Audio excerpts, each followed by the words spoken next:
Hello students, आज हम लोग कर रहे हैं क्लास 9th में chapter surface area and volume में से जो फर्स्ट टॉपिक है कोन। तो फर्स्ट एक्सरसाइज के अंदर कोन के अंदर हम लोग पढ़ते हैं सरफेस एरिया के बारे में कि कोन का सरफेस एरिया क्या होता है। चलिए इस फिगर को समझते हैं। कोन की शेप हम लोगों ने देखी होगी। कोन जो होता है वो जैसे बर्थडे कैप है, बर्थडे कैप कोन शेप में होती है। आइसक्रीम का कोन है, आइसक्रीम का कोन भी कोन शेप में होता है। कहने का मतलब कोन की जो शेप होती है उसमें एक नीचे बेस में सर्कल होता है। अगर हम कोई कोन की शेप की बात करें तो कोन कुछ इस तरीके की शेप है, इस टाइप की शेप कुछ कोन होती है, ऐसी शेप। इसका जो बेस होता है वो बेस सर्कुलर होता है, नीचे बेस सर्कल होगा और इसकी अपनी एक हाइट होती है। ठीक है ना। तो कोन में एक बेस सर्कुलर होगा। अगर हम बेस की बात करें तो बेस इस तरीके का होगा और सर्कल है तो सर्कल की एक रेडियस होगी। अगर बेस सर्कल है तो सर्कल की एक रेडियस होगी। एक हाइट होती है कोन की जिसे हम h से रिप्रेजेंट करते हैं, बेस में रेडियस होती है जिसे r से रिप्रेजेंट करते हैं, और एक ये तिरछी वाली हाइट होती है जिसे हम लोग क्या बोलते हैं, स्लांट हाइट। यहां पे r जो है वो क्या है, रेडियस ऑफ बेस। h जो है वो क्या है, वर्टिकल हाइट, इसको बोलते हैं वर्टिकल हाइट। और L जो होता है इसे क्या बोलते हैं, स्लांट हाइट। L जो होता है वो स्लांट हाइट। एरिया दो तरीके से होते हैं। अगर कोई कोनिकल शेप है तो इसमें दो तरीके से एरिया हो सकते हैं। जैसे अगर हमारे पास कोई कोन है, अगर हम इस तरीके से कोन लें तो देखो इसमें दो तरीके से एरिया बनते हैं।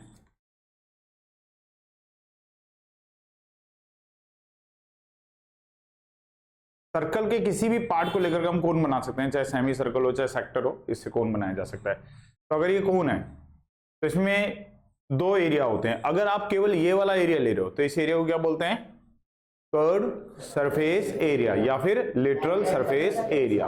और अगर इसके साथ साथ आप इसके बेस को, बॉटम को भी इंक्लूड कर लो तो फिर इसे क्या बोलते हैं, टोटल सरफेस एरिया।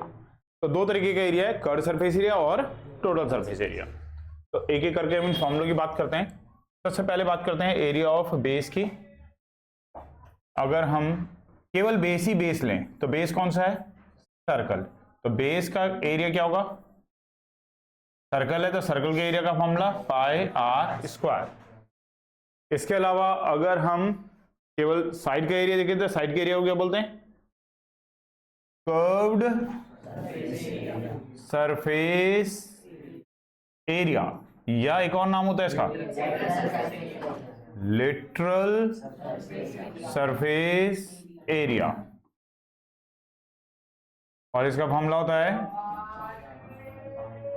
पाई आर एल। और अगर बॉटम को भी इंक्लूड कर लें तो टोटल सरफेस एरिया।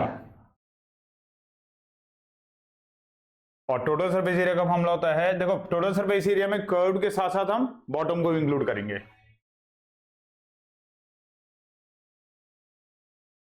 इसमें से अगर हम पाई आर कॉमन ले लें तो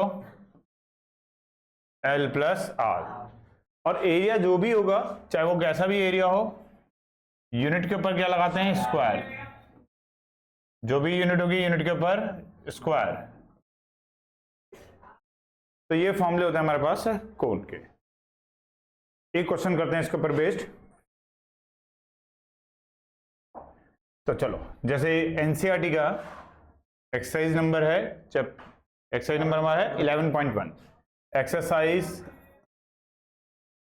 11.1 में क्वेश्चन नंबर 1 एनसीईआरटी का टॉपिक है ये। तो एक बार क्वेश्चन रीड करते हैं, क्वेश्चन है क्या। तो क्वेश्चन है, diameter of the base of a cone is 10.5 centimetre. एक कोन है, इस कोन का बेस है और बेस का जो डायामीटर है वो है 10.5 सेंटीमीटर। एंड स्लांट हाइट, ये स्लांट हाइट होती है, स्लांट हाइट दे रखी है 10 सेंटीमीटर।